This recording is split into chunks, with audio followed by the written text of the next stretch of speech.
कश्मीर के पुलवामा जिले में बसा एक आम तिरपाल का तंबू लचीलापन और उम्मीद की किरण है, जहाँ एक युवा लड़की शबनम सादिक का घर है, जिन्होंने 12th क्लास के एग्जाम्स में 500 में से 463 नंबर हासिल किए हैं। ये एक मेहनत और लगन की कहानी है जो हर किसी के लिए इंस्पिरेशन है। आदाब, आप देख रहे हैं आवाज द वॉइस और मैं हूँ आपके साथ अमीना माजिद। शबनम सादिक का जन्म एक ऐसे परिवार में हुआ जो घोर गरीबी से जूझ रहा था।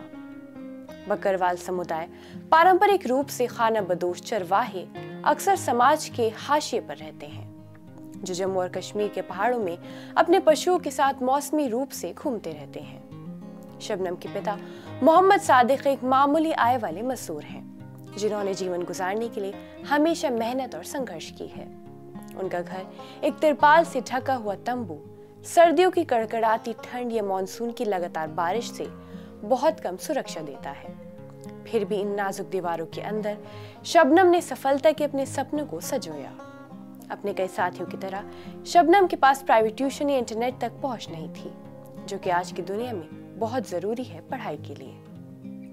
अपने परिवार के साथ साझा किया गया तंबू ही उसकी पढ़ाई की जगह थी।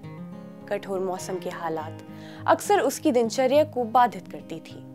छतों से पानी टपकता था और ठंडी हवाएं ध्यान केंद्रित करना मुश्किल बनाती थी। इन चुनौतियों के बावजूद शबनम ने हार नहीं मानी। शबनम ने एक टेंट के नीचे पढ़ाई की।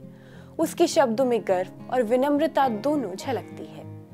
ऐसे समय थे जब बारिश अंदर घुस जाती थी या ठंड की वजह से कलम पकड़ना मुश्किल हो जाता था, लेकिन उन्हें पता था कि उन्हें आगे बढ़ते रहना है। शबनम की सफलता ने उनके व्यक्तिगत प्रयास का अहम योगदान था। उनके परिवार और समुदाय की भूमिका को नजरअंदाज नहीं किया जा सकता।